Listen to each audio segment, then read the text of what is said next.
Au nom du Père et du Fils et du Saint-Esprit. Amen. Le Seigneur soit avec vous. Frères et sœurs, nous célébrons le deuxième dimanche de l'Avent, année C. Les textes qui nous sont proposés en méditation nous invitent à préparer nos cœurs, préparer notre vie pour accueillir le Messie, pour accueillir la grâce de Dieu. Alors ce dimanche, c'est le dimanche du nettoyage. C'est le dimanche de l'assainissement cardiaque. C'est le dimanche de rendre propre notre cœur et notre vie pour que notre vie soit compatible avec l'avènement de Jésus, l'avènement du Sauveur dans notre vie. Que notre vie soit compatible avec la grâce que nous attendons de Dieu. Dans la première lecture, tirée du livre des Baruch, au chapitre 5, versets 1 à 9, le Seigneur annonce les retours des exilés. Il invite Jérusalem à lever le robe des deuils, de mettre les diadèmes de gloire, parce que les exilés vont rentrer. Ils sont allés à pied dans la souffrance, ils reviennent dans la gloire. Qu'est-ce qui ne finit pas? Quelle est cette souffrance qui ne peut pas s'arrêter, qui ne peut pas s'achever, finir dans ta vie? C'est possible. C'est possible. Le Seigneur Jésus vient pour cela. Alors l'Avent nous prépare à être disponible pour que ce que nous attendons, de la libération que nous attendons de Dieu, nous arrive effectivement. Alors il faut nous préparer à cela. Et le Baruch dit, les hautes montagnes seront abaissées, rasées. Et les collines éternelles aussi seront aplanies. Que la terre soit disponible pour que les exilés, pour que la libération soit effective et qu'elle se passe bien. C'est le travail que nous avons à aplanir les chemins pour la grâce que nous attendons.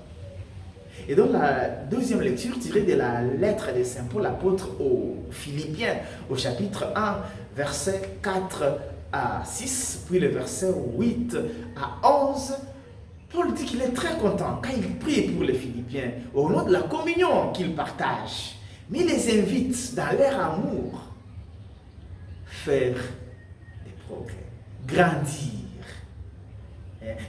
découvrir d'autres choses, découvrir ce qui est important, faire ce qui est important dans leur vie, pour qu'ils soient irréprochables au jour du Seigneur. Que le Seigneur te trouve irréprochable. Choisis qu'est-ce qui est important.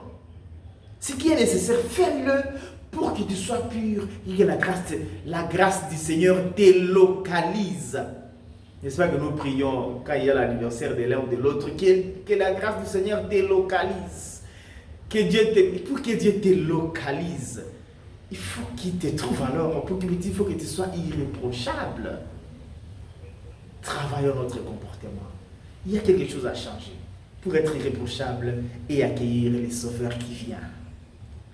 Et dans la lecture de l'Évangile, tiré de Luc, l'Évangile de Luc, chapitre 3, versets 1 à 6, on donne d'abord des données historiques. C'était pendant que Tibère était empereur. En Galilée, c'était le gouverneur Hérode. En Judée, c'était Ponce Pilate. En Traconitide et en Ithyrée, c'était Philippe, le frère d'Hérode Philippe. Et le Seigneur a donné, la parole du Seigneur fut adressée à Jean, fils de Zacharie. Va annoncer, comme avait dit le prophète Isaïe, préparez les chemins du Seigneur. Toute colline sera abaissée, tous les chemins seront aplanis, aplanir les chemins pour le Seigneur. Et tu dis ta vie c'est dimanche. Regarde, qu'est-ce qui peut vraiment empêcher la grâce du Seigneur de t'atteindre?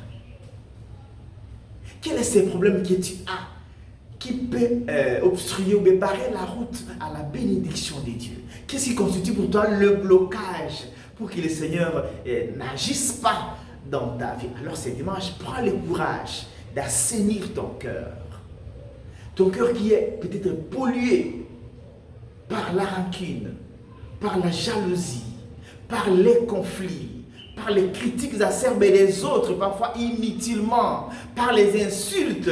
Parfois tu es incapable d'apprécier positivement l'évolution des autres.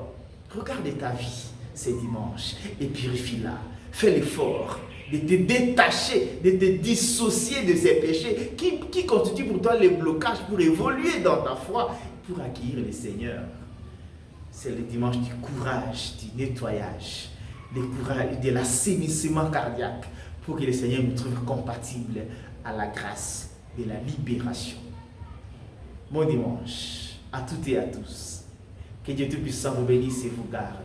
Le Père, le Fils et le Saint-Esprit. Amen.